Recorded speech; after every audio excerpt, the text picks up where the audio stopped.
Welcome to this explainer. Today, we're skipping the romanticized myths and pulling back the curtain on the real, gritty mechanics of frontier justice. We're going to put you directly in the boots of an 1888 tombstone deputy, dropping you into a dusty sandbox, where the line between legal authority and outright murder vanishes almost completely. As we'll see, we're tracing an incredibly dark path here, going from a poorly paid lawman to a ruthless vigilante, and exploring the perilous lifestyle and complete moral decay that really defined the late 19th century American West. So let's dive right into this massive financial disparity, because it really sits at the heart of our story. Imagine you're a deputy sheriff. You spend your days breaking up drunken brawls, hauling wounded folks to clinics, doing all the exhausting work of actually maintaining civilization. And for risking your life every single day, you earn a measly $25 a week. Now, compare that to a dusty freelance killer who strolls into your station, smiles, drops a wanted man's corpse on your desk, and walks out with $800 in gold coins in a single afternoon. It's completely jarring, you know? You're making just a tiny fraction of the money for dealing with the exact same danger. Section 1. The Hunter's Reality: Trading the Badge for the Trail. Watching other men get rich while you scrape by starts to feel deeply personal, right? Like the universe is just mocking you. So you trade your badge for the bounty trail. But the actual mechanics of tracking, they are harsh and absolutely miserable.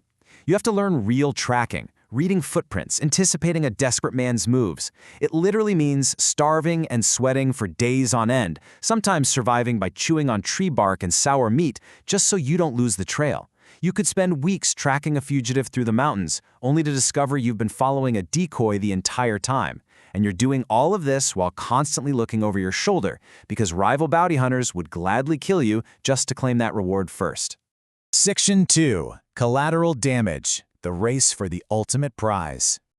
The stakes shift dramatically when a truly dangerous prisoner escapes, turning what would be a standard manhunt into an absolutely chaotic race. Just look at this staggering $1,200 reward. That is a sum of money that magically makes extreme, life-threatening danger sound totally negotiable. The sheriff sends you, a bunch of marshals, and a massive swarm of freelance killers all after that exact same prize. After 2 exhausting days of searching, you finally track your guy to a lead: his aunt's house. It's supposed to be a simple, quiet capture, but the moment you arrive, a gunshot rings out, and the entire place erupts into an instant gunfight. Within seconds, the target is dead. But get this, it wasn't you who fired the fatal shot. 3 hardened, rival killers emerge from the woodwork, steal the body, and disappear into the dark with your $1,200 bounty. And you let them go. Why? Because the smarter part of your brain knows that trying to stop them wouldn't end with you getting the money. It would end with you getting buried. But here is where everything fundamentally changes. As you prepare to leave that empty, blood-stained yard, you spot a little boy lying in the dirt. He's been shot, caught in the crossfire just because a bunch of grown men decided money was worth turning a family home into a battlefield. You rush over, but it's too late. His final, tragic word is mommy. And that single word permanently breaks something inside your mind. The boy wasn't a target, he wasn't a criminal, and from that night on, sleep for you is basically over. Night after night, you see that kid's face. You hear that word. The guilt and the anger mix into something incredibly dark and unrecognizable. Your old, noble ideals of law and order absolutely shatter. Justice twists into a ruthless, personal mandate. You are no longer interested in capturing criminals so they can stand trial. You simply want them dead. Section 3. Becoming the Monster: A Dark Psychological Spiral. You completely bypass captures now, fully embracing your new role as a self-appointed executioner. And this descent into madness, it happens fast. The very next time a train corporation posts a bounty on a robber, he magically turns up dead in an Oklahoma gambling house. That was you. And from there, it becomes a full-on spree. Wanted men consistently turn up dead before anyone else even gets the chance to drag them in alive. Your reputation violently shifts. You are no longer seen as a hero of the law, you're a terrifying warning. You completely ignore the pleas of your former sheriff, your old partner, who remind you that your duty was to protect, not to butcher. You've become such a ruthless vigilante that even other bounty hunters, guys who literally make a living chasing armed outlaws, start crossing the street to avoid you. Section 4. A Systems Betrayal: The Hunted Hunter. You've spent so much time brutally hunting monsters that you've effectively become the Wild West equivalent of John Wick. But eventually, the legal system snaps back. The marshals decide they can't have you calling your personal killing spree justice anymore. So they do the only thing they can. They put a massive bounty on your head, officially labeling you a criminal. The very men you once served are now telling the entire West to come kill you for cash. You are the most wanted man in the territory. You use every tracking survival skill you ever learned to vanish, evading towns, covering your tracks, dodging Pinkerton agents. Realizing the reward is just too big for anyone to ignore, you make a desperate run toward the Texas border.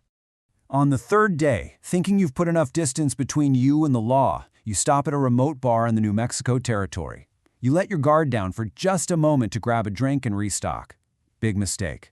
Your luck runs out. You walk outside to find your horse completely surrounded by marshals. There's no way out. They arrest you, throw you in a cell to rot, and tell you you're waiting for federal transport. In your mind, they don't get to judge you. They didn't see that innocent boy die in the dirt. They didn't hear his last word. They are completely blind to the trauma that actually drove you to this point. But that night, as you sit in the dark just trying to stay awake, you hear something. Hushed voices out in the corridor. A key turns. A marshal unlocks the cell door, steps aside, and out of the darkness, another man steps in. And it clicks instantly. The marshals aren't here to serve the law. They aren't putting you on a federal transport. They are here to facilitate a murder. The man who steps into your cell isn't a lawman at all. He's a rival bounty hunter. He raises his gun and fires a single deafening shot right into your chest. As the bloodstain spreads and you collapse in absolute agony, you look up and see the corrupt marshal simply smiling. It proves the ultimate, devastating truth of this frontier. They didn't arrest you to serve justice. They arrested you just so they could split your massive bounty money in the dark. And as you bleed out on that cold jail floor, you are hit with this chilling realization. You told yourself you were doing what the law was too weak to do. But here is the law, teaming up with a killer for cash and calling it justice too. The line between legal authority and lawlessness doesn't just blur, it completely disappears. You spent so long hunting monsters that you turned into one yourself. So we have to ask, in a brutal system driven entirely by blood and gold, did that innocent boy or anyone else ever truly get justice?